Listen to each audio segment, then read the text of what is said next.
আমার মতে সামর্থ্য থাকলে কখনোই গ্রামে থাকা উচিত নয়। গ্রামে ১০০ বিঘা জমির মালিক হওয়ার চাইতে শহরে এক টুকরো ভাড়া বাসায় থাকা অনেক ভালো, অনেক আরামদায়ক, অনেক সম্মানের। গ্রামে স্থায়ীভাবে বসবাস করাটাকে কোন সূচকে এগিয়ে রাখা যায়? আসলে এখানে বেশিরভাগ মানুষ এতটাই টক্সিক যে তারা নিজেদের ব্যক্তিগত জীবনের চাইতে আপনার জীবন নিয়ে বেশি চিন্তিত।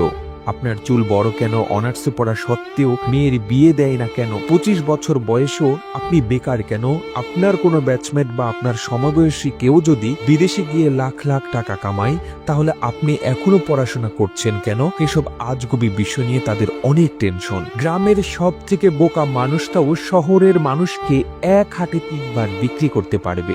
সামান্য জমি জমা নিয়ে যে কূটনৈতিক খেলা চলে গ্রামের মুরব্বীদের মাথায়, তা আন্তর্জাতিক কূটনীতিকদের মাথায়ও খেলবে না। আপনি পুকুরে যত্ন সহকারে মাছ চাষ করবেন, একদিন ঘুম থেকে উঠে দেখবেন যে সব মাছ মরে ভেসে আছে।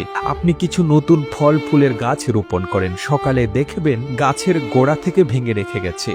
এমনকি আপনার বোনের কিংবা মেয়ের বিয়ে ঠিক করেন, সহজ সরল কেউ একজন নিজে সিএনজি ভাড়া করে যেয়ে বরপক্ষের কাছে দুর্নাম করে বিয়ে ভেঙে দিবে। মাঝে মধ্যে তারা এমন কিছু বিষয় নিয়েও চিন্তিত হয় যেসব বিষয় নিয়ে আপনার ফ্যামিলিও মাথা ঘামায় না। গ্রামের টক্সিসিটির আরো একটি বিরাট পার্ট হচ্ছে ঝগড়া। আপনি এমন কোনো বাড়ি খুঁজে পাবেন না যেখানে জায়গা জমি নিয়ে বিবাদ বা বিরোধ নেই। প্রত্যক্ষ এবং পরোক্ষভাবে এই ফ্যামিলি সেই ফ্যামিলি একজন আরেকজনের সাথে ঝগড়ায় লেগেই থাকে। ১ ইঞ্চি জায়গা জমি নিয়ে মামলা মোকদ্দমা, অশ্লীল ভাষায় গালাগালি, মাথা ফাটাফাটি চলতেই থাকে হরহামেশা।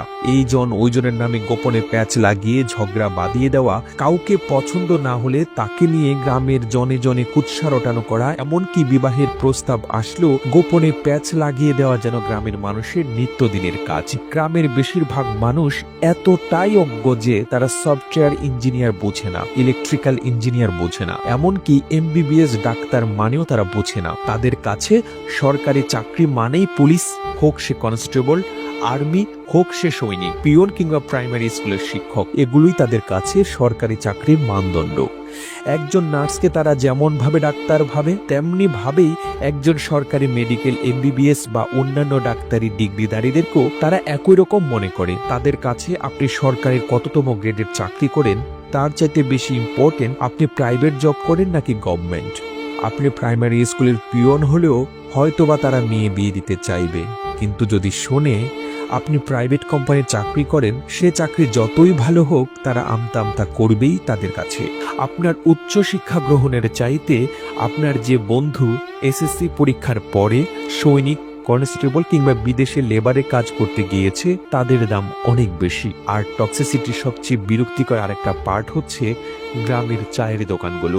প্রতিটি চায়ের দোকানে চায়ের কাপে চুমুকেই উঠে গীবত দিয়ে, যেখানে কার বউয়ের বাচ্চা হচ্ছে না, কার বউ কার সাথে কথা বলছে, কার ছেলে মেয়ের বিবাহ হচ্ছে না থেকে শুরু করে রাজনীতি, অর্থনীতি, খেলাধুলা কিংবা হাসিনার পালানোর দৃশ্যগুলো নিয়ে আজগুবি গল্প বানানো। কোনোটারই গবেষণা বাকি থাকে না, যার অধিকাংশই আবার গুজব। গ্রামের মানুষ যে কি চিজ, পরনে লুঙ্গি আর আলাভোলা একখান হাসি দেখে কাউকে সহজ সরল ভাববেন না। তামাম দুনিয়াটা মেলা ক্রিটিক্যাল, ডিপ ফোকাস না করলে টের পাবেন না।